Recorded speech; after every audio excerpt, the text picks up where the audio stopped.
말씀은 창세기 33장 1절로 11절 말씀입니다. 사실은 창세기 33장 전체가 오늘 본문 말씀이지만 우리 다 읽기는 조금 부담스러운 것 같아서 시간상 1절부터 11절까지만 우리가 함께 교독해서 읽으시면서 하나님의 말씀으로 우리의 마음에 새기고 또 말씀으로 우리 함께 은혜를 나누는 시간 갖기를 원합니다. 야곱이 눈을 들어보니 에서가 400명의 장정을 거느리고 오고 있는지라 그의 자식들을 나누어 레아와 라헬과 두 여종에게 맡기고 여종들과 그들의 자식들 앞에 두고 레아와 그의 자식들은 다음에 두고 라헬과 요셉은 뒤에 두고 자기는 그들 앞에서 나아가되 몸을 7번 땅에 굽히며 그의 형 에서에게 가까이 가니 에서가 달려와서 그를 맞이하여 안고 목을 얻어주어 그와 입 맞추고 서로 우니라.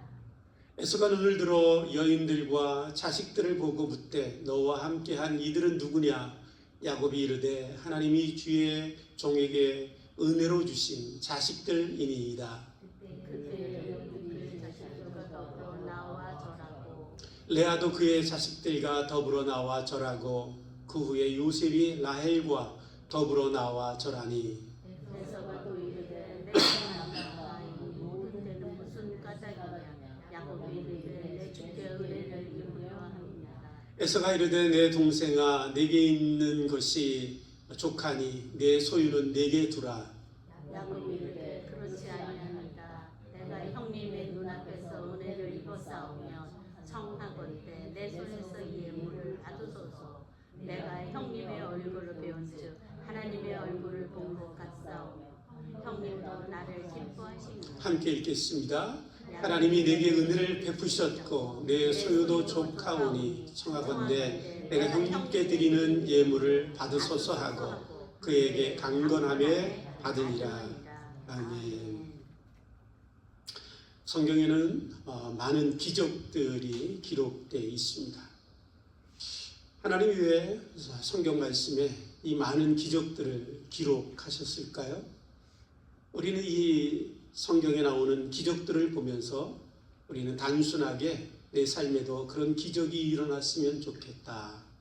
나의 가난이 부해지고 또한 나의 질병이 치료를 받고 내 문제가 기적적으로 해결되기를 원하는 그런 마음으로 성경의 기적을 보니까 그런 기적을 사모하고 또 우리도 그렇게 기도할 때가 있지요.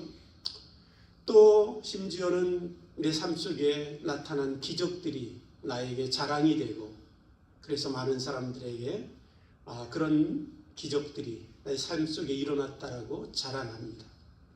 또 그 자랑하는 사람들을 보면서 우리 마음 속에는 부럽기도 하고 한편으로는 시기하는 마음도 있고 왜 내 삶 속에는 그런 기적들이 안 일어날까?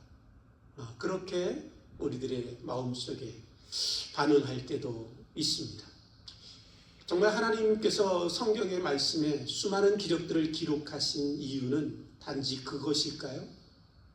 저와 여러분들이 기적을 사모하고 기적이 우리 삶 속에 일어나길 원하고 기적이 일어나면 그것으로 자랑하고 내가 하나님과 더 가깝다고 내가 하나님의 은혜를 입은 자라고 다른 사람들에게 자랑하게 하시는 것, 그것이 하나님이 성경 말씀에 수많은 기적들을 기록하시고 오늘 우리들의 삶 속에도 그런 기적을 구하고 간구하라고 우리는 단순하게 성경의 말씀에 기록된 기적들을 읽을 때가 있습니다.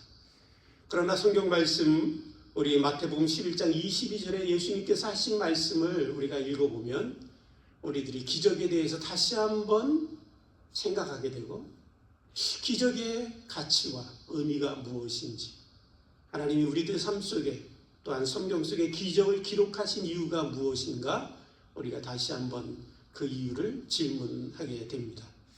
예수님께서 이 땅에 오셔서 수많은 기적을 행하셨습니다. 병든 자를 낫게 하셨지요.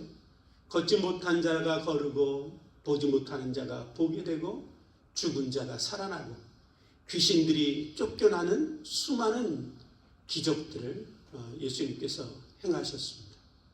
그런데 저와 여러분들이 잘 아시는 것처럼 예수님께서 행하신 이 수많은 기적들, 그 기적들을 가장 많이 했던 장소와 고을이 있습니다.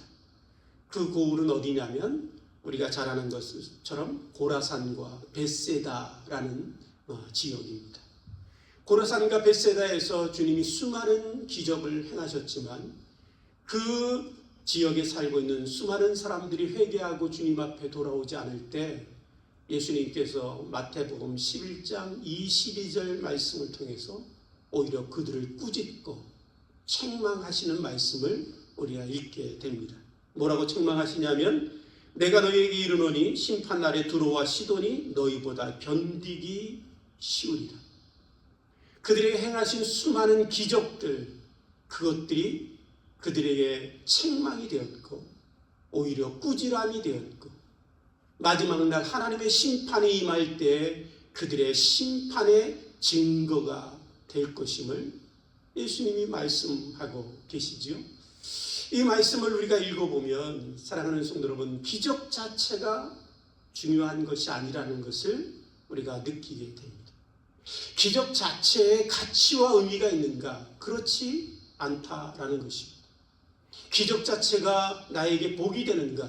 복이 될 수도 있고 그것은 하나님의 꾸지람과 책망과 심판의 증거도 될 수 있음을 우리에게 말씀하고 계시죠. 그래서 예수님이 행하신 수많은 기적들을 보았던 사람들이 예수님께 더 많은 기적을 요구했습니다.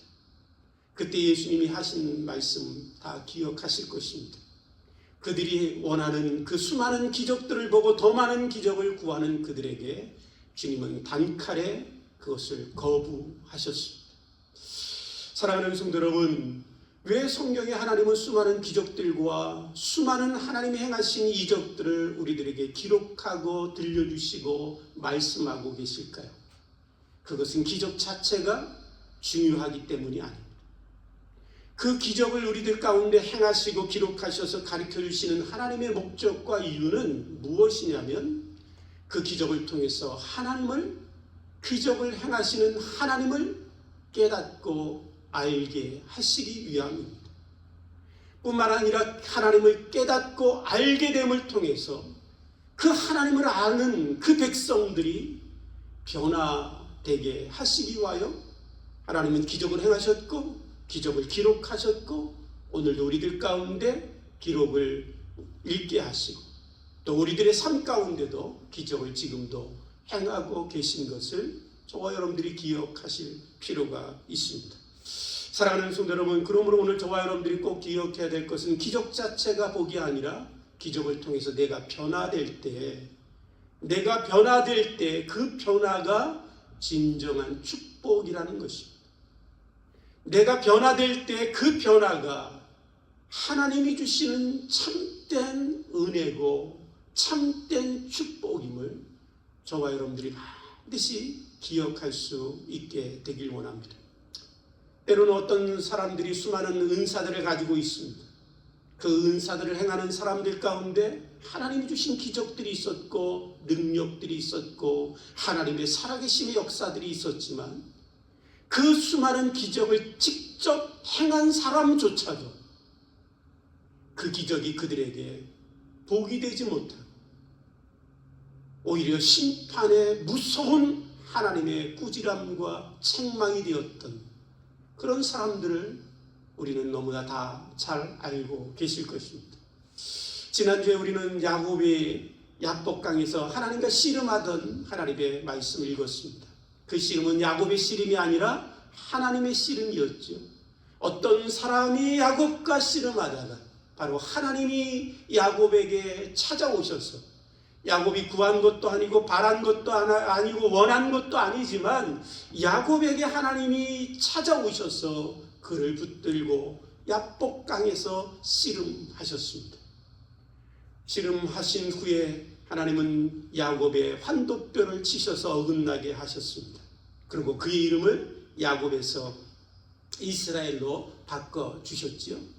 오늘 야복강에서 있었던 야곱과 하나님의 씨름, 하나님과 야곱의 씨름이 여러분 우리가 그 말씀을 읽고 꼭 기억해야 될 것은 무엇이냐면 그 야복강에서 하나님과 씨름했던 그 기적 때문에 그 말씀을 읽는 게 아닙니다. 야복강에서 씨름하고 그 씨름의 결과로 여러분 야곱에게 나타났던 결과는 무엇이냐면 환도뼈를 쳐서 환도뼈가 어긋나서 그때부터 장애를 앓고 지팡이를 짚고 걸어야 했습니다. 그게 무슨 축복이겠어요?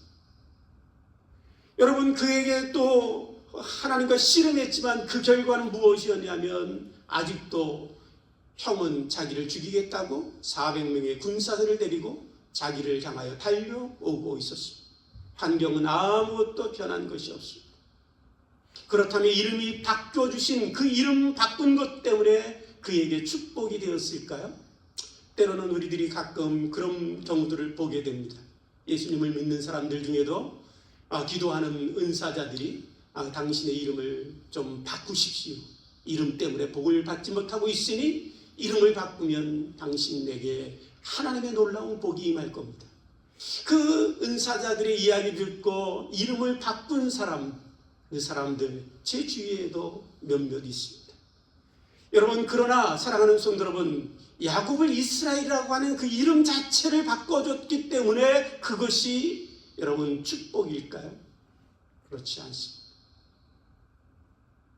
야곱이 야복강에서 하나님과 씨름했지만 그 결과로 환도뼈가 어긋나서 장애인이 되었지만 여전히 자기 형은 자기를 죽이겠다고 군사를 데리고 쫓아오고 있지만 그럼에도 불구하고 야복강에서 야곱이 하나님과 씨름한 이후에 그것이 그에게 복이 된 것은 야곱이 그 씨름 때문에 변화됐다라는 것입니다. 야곱이 하나님과 씨름하고 하나님이 야곱과 씨름함을 통해서 하나님이 씨름한 그 씨름 때문에 야곱이 야복강에서 변화되었기에 그 야복강의 씨름은 야곱의 인생에 잊을 수 없는 축복의 순간이 되었고 그 축복을 통해서 하나님의 축복이 우리들 가운데도 여전히 흘러와 우리도 이 말씀을 읽고 하나님의 복을 우리가 누리고 있는 것입니다. 오늘 이 시간에 사랑하는 성도 여러분, 그렇다면 야곱이 어떻게 변화되었을까요? 오늘 본문 말씀 우리 33장 한 절반만 읽었지만 오늘 이제 33장 전체를 보면서 야곱이 어떻게 변화됐는가 우리가 함께 세 가지만 살펴보면서 저와 여러분들도 사모하기를 원합니다. 하나님 나도 변화시켜 주옵소서. 그래서 하나님의 진정한 축복자가 되길 원합니다. 하나님 나도 변화되어서 야곱처럼 참된 하나님의 복을 누리는 자가 되고 싶습니다. 그렇게 사모하며 야곱이 어떻게 변화되었는지 세 가지를 우리가 함께 듣길 원합니다. 첫 번째는 3절 말씀에 있는 말씀 가운데 있는 야곱의 변화입니다. 3절을 보시면 자기는 그들 앞에서 나아가되 몸을 7번 땅에 굽히며 그의 형 에서에게 가까이 가니. 3절을 읽으시면서 야곱이 어떻게 변화됐는가 조금 느낄 수 있으시지요? 예, 여러분과 다 이전 말씀을 읽었기에 야곱이 어떻게 그의 3절 가운데서 변화된 모습이 나타났는가 우리가 다 아실 것입니다. 그 이전에 야곱은 어떤 사람이었냐면 형이 자기를 죽이기 위하여 군사를 데리고 올 때 종들을 통해서 선물을 보냈습니다. 선물을 3번 나눠서 보내고 그 다음에 여종과 여종의 아들을 보내고 그 다음에 레아와 레아 아들을 보내고 마지막 자기가 그토록 사랑했던 라헬과 라헬의 아들까지도 보냅니다. 그러고는 자기는 야복강 건너편에 홀로 남았습니다. 이유가 뭐예요? 형이 앞에 있는 자들을 치면 자기는 그때 도망치기 원했기 때문에 그렇습니다. 야곱이 그렇게 했었던 이유는 뭐냐면 야곱에게 재산과 종들과 심지어는 아내와 자식까지도 그 모든 것은 자신을 위하여 존재하는 자라고 생각을 했던 것입니다. 그래서 자기를 지키기 위하여 자기 뜻을 이루기 위하여 자기를 보호하기 위해서 그래서 자기의 안전을 위하여 그들을 이용하고 사용했습니다. 그런데 야곱이 3절 말씀해 보십시오. 어떻게 말씀하고 있죠? 자기는 그들 앞에 나아가되. 제일 뒤에 있던 야곱이 이제 야복강에서 하나님과 씨름한 이후에 그 모든 무리들 앞으로 달려나와서 자기가 먼저 제일 앞에서 형을 향하여 나아갑니다. 얼마나 두려웠던지 형 앞에 7번이나 절합니다. 엎드리고 엎드리고 엎드리고 이제는 죽게 되었다라고, 이제는 죽으면 죽으리라 생각하고 그 모든 식구들을 자기가 막아서서 앞장서서 자기 형 에서를 향하여 죽음을 각오하고 나아가고 있는 이 야곱, 이스라엘 된 이 사람을 보게 되지요. 사랑하는 성도 여러분, 야곱이 이렇게 변화된 이유가 무엇일까요? 우리가 지난주에 말씀을 나누면서 왜 하나님이 찾아오셔서 야곱과 그토록 씨름하셨는지 이유를 말씀드렸습니다. 그 이유는 무엇이냐 하면 하나님이 아브라함에게 하셨던 그 언약을 이루시기 위하여 아브라함의 하나님, 이삭의 하나님, 야곱의 하나님 되신 그분이 그 아브라함에게 하셨던 그 언약을 이루기 위하여 야곱에게 찾아오셔서 야곱과 씨름하셨음을 말씀드렸습니다. 그 아브라함에게 하셨던 하나님의 언약이 무엇이지요? 하나님이 아브라함에게 찾아오셔서 말씀하셨습니다. 내가 너를 복주어 너로 인하여 다른 민족이, 모든 민족이 복을 받게 하리라. 잘 들어보십시오. 아브라함에게 하신 언약이 무엇이지요? 내가 너를 복주어 너로 인하여 다른 모든 민족이 복을 받게 하겠다라는 것이 하나님의 언약입니다. 그 언약 가운데 하나님의 말씀을 깨닫고 이해하면 여러분 알게 되는 것이 있습니다. 그것은 무엇이냐면 나라는 존재는 다른 사람의 복을 위하여 존재하고,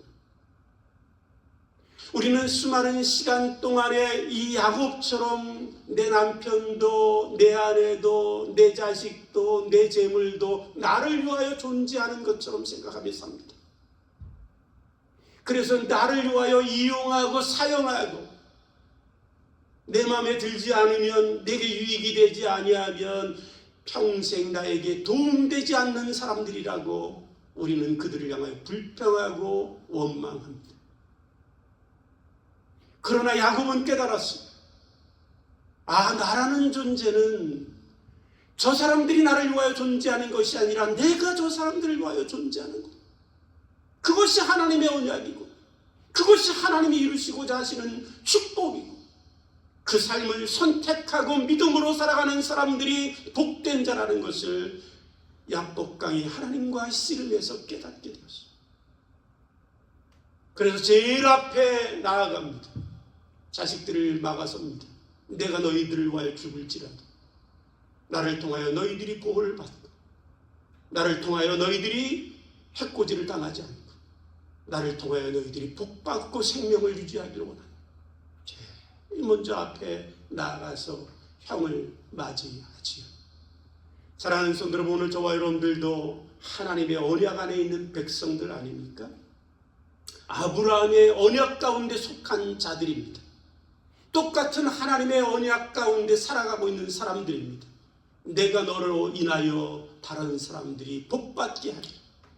나라는 존재는, 사랑하는 성도 여러분, 내 남편을 위하여 존재하는 사람들, 나라는 존재는 내 아내를 위하여 존재하는 사람들, 나라는 존재는 나를 통하여 자식이 복받게 하시기 위하여 존재하는 사람들이고, 나를 통하여 이웃과 사회가 복받게 하기 위하여 하나님 우리를 부르시고 언약의 백성들로 이 자리에 모이시고, 오늘도 하나님은 그 뜻을 이루시기 위하여 우리와 씨름하고 계십니다.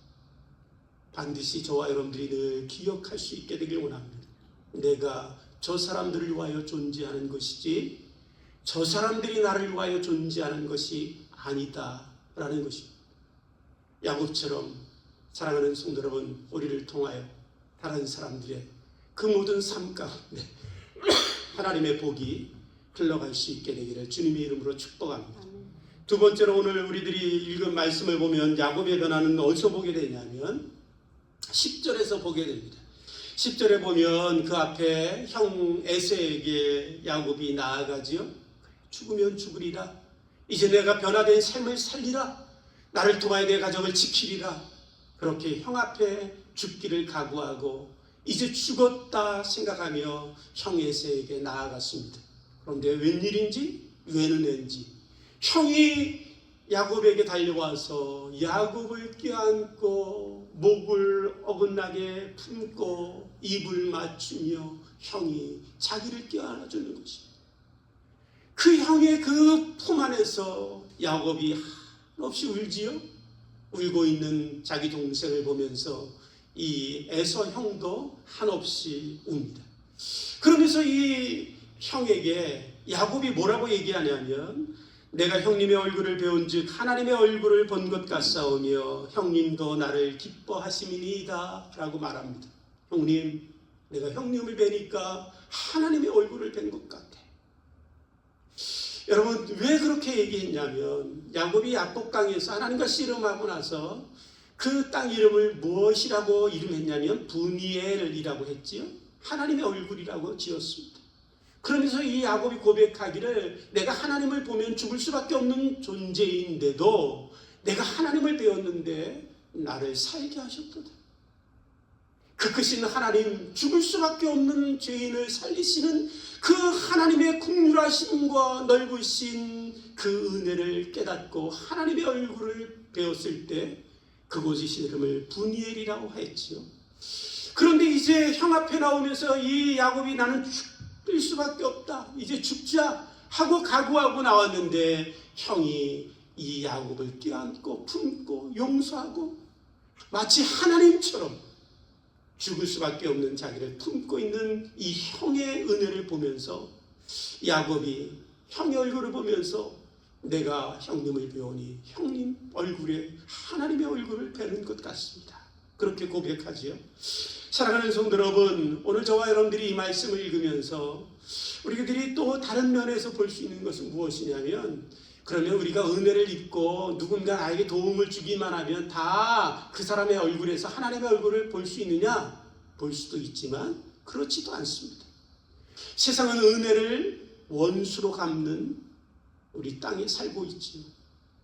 선을 악으로 대갚아주는 그런 우리들의 본성들이 있습니다. 우리들이 아무리 넉넉하게 베풀었어도 돌아오는 것은 배신과 배은망덕함으로 우리들의 마음이 심히 상할 때도 있습니다. 무슨 말씀이냐면 누군가의 모습 가운데서 은혜가 있다고 해서 그 은혜를 볼 수 있는 눈이 나에게 있어야 된다는 것입니다. 에서의 얼굴 가운데서 하나님의 얼굴을 볼 수 있었던 야곱의 이유는 무엇이냐면 야곱이 야복강에서 하나님의 얼굴을 배웠고 그 하나님의 얼굴이 자기 마음속에 은혜로 충만하게 남아 있었기 때문에 그렇습니다. 잠언서 27장 19절 말씀에 보면 이런 말씀이 있습니다. 물에 비치면 얼굴이 서로 같은 것 같이 사람의 마음도 서로 비치느니라 라고 말씀하고 있죠. 이것을 공동 번역으로 여러분 번역된 성경을 읽으면 이 말씀의 구절의 의미를 우리가 더 잘 알 수 있는데, 공동 번역은 뭐라고 번역하고 있냐면 내 얼굴은 남의 얼굴에 물이 비치듯 비치고 내 마음도 남의 마음에 물에 비치듯 비친다 라고 말씀하고 있어요. 무슨 말씀이에요?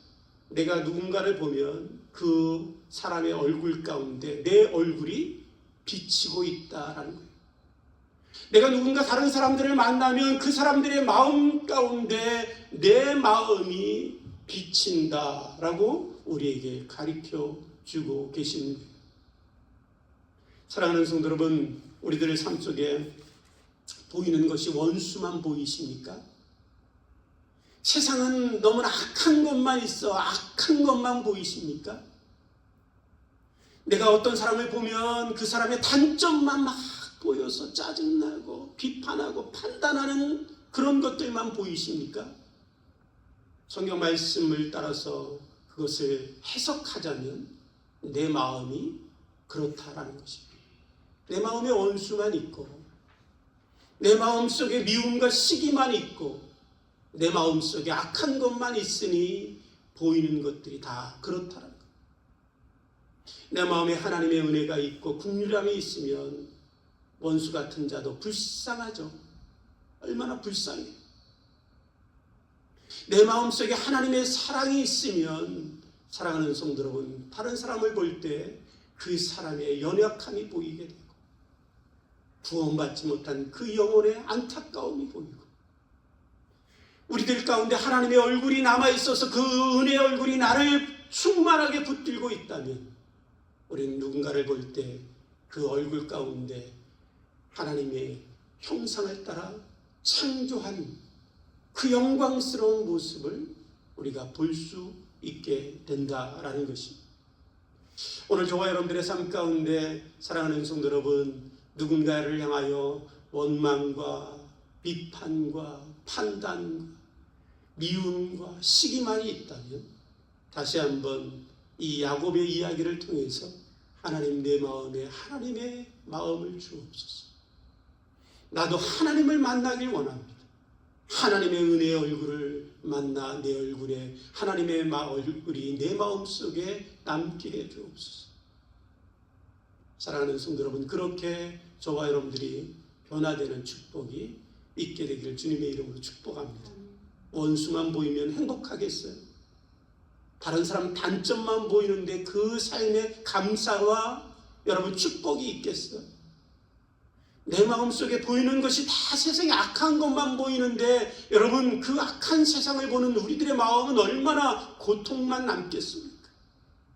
내 마음속에 하나님의 얼굴이 남아있을 때 우리 삶 가운데 나의 삶이 복되고 기쁨이 있습니다.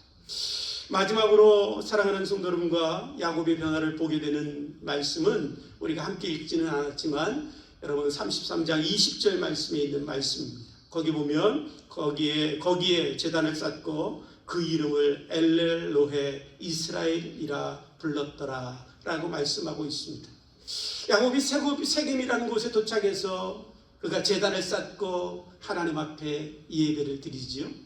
그러면서 그 제단을 쌓은 곳을 가리켜서 뭐라고 부르냐면 엘렐로헤 이스라엘, 다시 말씀드리면 이스라엘의 하나님이라고 부르고 제단을 쌓고 예배하고 있습니다. 어떻게 변화됐는지 여러분, 우리들이 조금 더 보길 원한다면 그 전에 있는 말씀들을 찾아보시면 31장 42절에도 이 라반에게 야곱이 뭐라고 얘기하냐면, 라반에게 하나님에 대해서 얘기하면서 우리 아버지의 하나님, 아브라함의 하나님, 곧 이삭이 나의 아버지가 경외하는 하나님이라고 얘기합니다. 53절에도 그의 아버지 이삭이 경외하는 일을 가리켜 맹세하고, 내 아버지 이삭이 경외하는 하나님을 가리켜서 내가 맹세할게, 그렇게 얘기하고 있어. 32장 9절 말씀에 보아도 야곱은 또 이렇게 얘기합니다. 내 조부 아브라함의 하나님, 내 아버지 이삭의 하나님 여호와께서 라고 얘기합니다.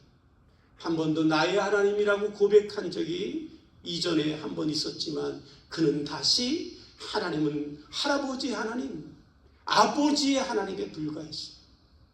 그런데 야복강에서 씨름한 이후에, 그의 이름이 변화된 이후에 뭐라고 고백합니까? 이스라엘의 하나님, 나의 하나님, 나의 하나님. 더 이상 아버지 하나님이 아니 있습니다. 아브라함의, 나의 할아버지의 그 하나님, 막연하고 애매하고 이야기로만 듣던 그 하나님이 아니라 야곱은 고백합니다. 내 삶에 직접 오셔서 내 삶에 개입하시고 만나주시고 체험케 하시고 알게 하시고 깨닫게 하신 나의 하나님이라고 고백하지요.